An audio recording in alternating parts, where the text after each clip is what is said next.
He could hardly imagine that his daughter's boyfriend would be this wealthy. The luxurious mansion at the entrance was just the guard's duty room, and the yard was so vast it could even house animals. What left him utterly speechless was that it took 30 minutes to drive from the gate to the main building. Yet at the doorstep, he was met not by the polite young gentleman he imagined, but by a shirtless thug cursing.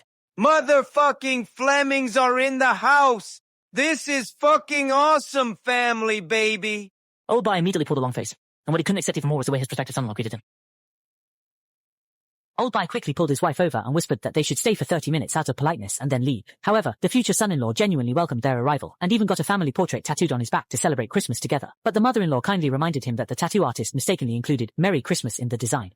Get the fuck out of here. Okay. It says Happy Holidays? Barb, fuck you. God damn. Well, you guys were coming over. I'm so excited. I had to do something, Old Boy frowned, not understanding why his highly educated daughter would choose such a partner. But Ryder, unaware of this, eagerly introduced the second surprise he had prepared. Knowing that the father-in-law likes bowling, he specially built 2 lanes at home, and even the posters were meticulously designed. Hearing that the mother-in-law is a photography professor, the house was filled with carefully arranged artworks, but the little goodwill he had managed to gather was quickly shattered by a few careless words. I gotta tell you, Ned, great art really gets me aroused. It's actually a very strong aphrodisiac. Weird. Not that you need any help getting turned on by that gorgeous woman. What? Your mom is beautiful. She deserves some props for that. Well, I'll take a compliment wherever I can get one. Well, here's another one. You got a banging body, too. Old Boy is a truly traditional person, and immediately called his daughter out for a private talk. And the language, come on! And he's coming on to your mother. That's not and okay. the tattoo, and ow. 32? Oh, and you're 22? Yes. Old Boy tried to persuade his daughter to reconsider. In his view, which values stability above all, someone like Light simply cannot provide his daughter with happiness. I wouldn't have asked you to come out here and miss Christmas in Michigan for the first time ever if he wasn't only important to me. Even though he had countless objections in his heart, for his daughter's sake, the old father had to put aside his prejudices and stay to spend Christmas before leaving. In the evening, Ryder prepared a lavish meal. Seeing him and his daughter looking very affectionate, Old Boy finally showed a smile. He took the initiative to ask Ryder about his entrepreneurial experience and how he met his daughter. Ryder was straightforward, admitting that he only graduated from high school and started a gaming company out of his passion for programming. Later, at a party, he pretended to be poor to meet Annie, who wasn't after his wealth. They hit it off immediately and were living together by their 3rd date. Wait a minute. You say you're living together? Yeah. No. We do not. 5 nights out of 7. Old Boy's worldview was once again severely challenged. That night he was restless, unable to accept cohabitation before marriage, and couldn't accept his highly educated daughter marrying a foul-mouthed high school graduate. Just as he was feeling agitated, Ryder knocked on the door. It turned out the young couple had just had a fight, with Annie blaming him for always using foul language with her parents, so he sat on the bed, specifically to apologize to the elders.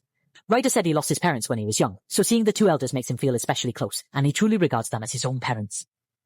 I'm in love with your daughter, dude, and I'm just so freaking psyched to get to know the people that raised her. Anyway, I hope you two have a nice rest. Have a good night.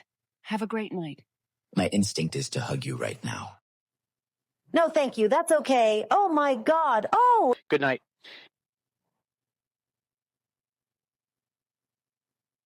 The overly enthusiastic attitude left the couple at a loss, and what made Old Boy even more embarrassed was not finding toilet paper. He called for his wife, but the butler said this was a paperless home and he just needed to operate the control panel on the right side of the smart toilet. Old Boy pressed it, but the next second.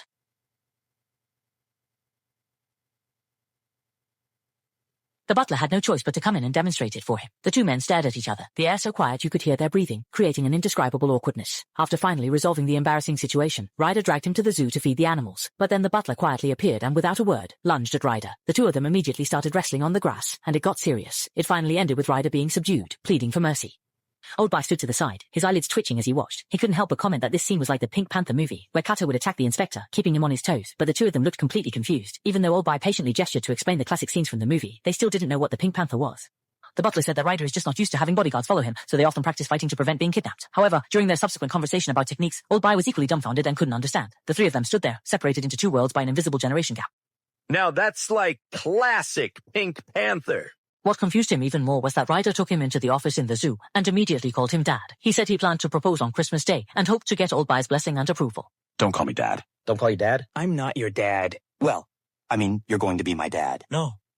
What, Dad? In the end, the 2 reached a gentleman's agreement. Without Old Boy's consent, he would not propose, but the only request was to keep it a secret because he wanted to surprise Annie. However, Ryder was not as calm as he appeared. After returning, he complained to the butler, not understanding why he couldn't get a blessing even after calling him Dad. But the next second...